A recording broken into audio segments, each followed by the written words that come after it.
উগান্ডার জঙ্গল ক্লিনিকে কাজ করছিলেন প্রফেসর মনুপ্রকাশ। আসলে আফ্রিকার এই অঞ্চলগুলোতে মানুষ কিন্তু তাদের স্বাস্থ্য নিয়ে যথেষ্ট ভুগতে থাকে।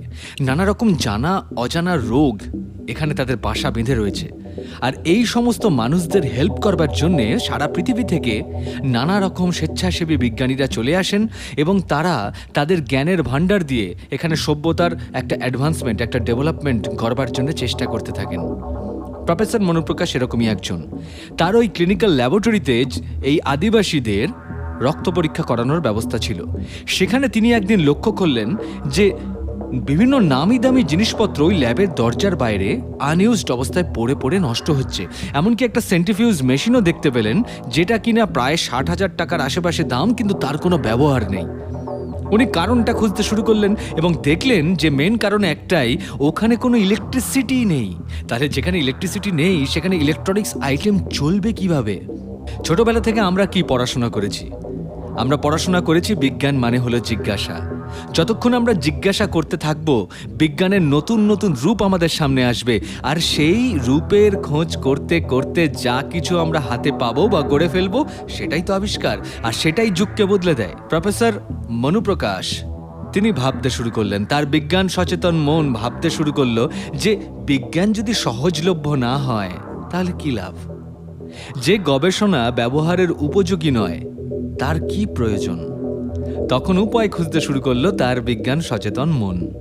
আচ্ছা, আমাদের সকলের নিশ্চয়ই মনে আছে, ছোটবেলায় আমরা জলের বোতলের ছিপিকে ফুটো করে তার ভিতর দিয়ে রাবার স্ট্রিংটাকে পাস করিয়ে সেই রাবার স্ট্রিংয়ের দুটো প্রান্তে দুটো কাঠি বেঁধে টানতাম, আর একটা ইলাস্টিসিটি ইলংগেশনের জন্যে ওই রাবার স্ট্রিপটা লম্বা হতো, আর মাঝখানে যে টানটা তৈরি হতো তাতে ওই ছিপিটা, বোতলের ছিপিটা ভনভন করে ঘুরতে থাকতো। মনে পড়ে? কি দুর্দান্ত ছিল সেই সময়টা। প্রফেসর মনুপ্রকাশের মাথাতেও এই খেলনার টেকনোলজিটাই এলো, কারণ এখানে তো একটা rotation per minute, revolution per minute, RPM তো তৈরি হয় ডেফিনেটলি। উনি ভাবলেন সেন্ট্রিফিউজটা তো তাই। এখানেই কিন্তু ওনার শ্রেষ্ঠত্ব। জিনিসটা হালকা হলেও আমরা কি ভেবে থাকি, এত সহজে কি সেন্ট্রিফিউজকে রিপ্লেস করা সম্ভব? কিন্তু করা তো গেল।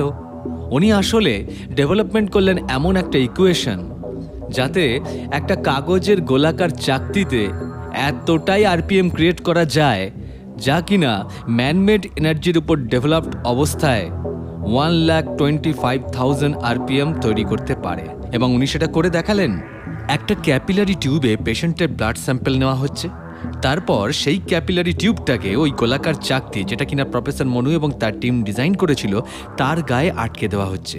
তারপর তৈরি করা হচ্ছে 1,25,000 আরপিএম।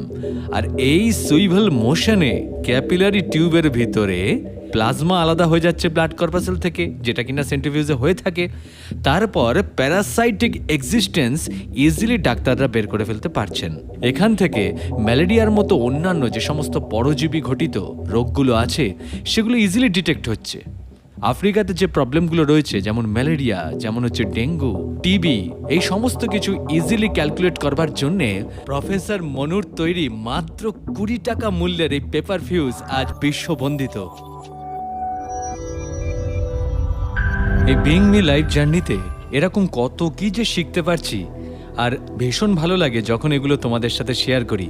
এই এখন তোমরা যারা গানা.com হোক বা জিও সাবনে হোক বা স্পটিফাই কিংবা গুগল পডকাস্ট অথবা আমার ওয়েবসাইট www.durbadalbishwas.com গিয়ে এই পডকাস্টগুলো শুনছো, শেয়ার করছো, ভালোবাসছো এবং কত কি কমেন্ট করে বা কোশ্চেন ফর্মে আমাকে লিখে পাঠাচ্ছ, তখন আমার ফিল হয় যে আমার এই প্রচেষ্টা সার্থক। আসলে কি জানো, আমি তোমাদের থেকেও অনেক কিছু শিখি।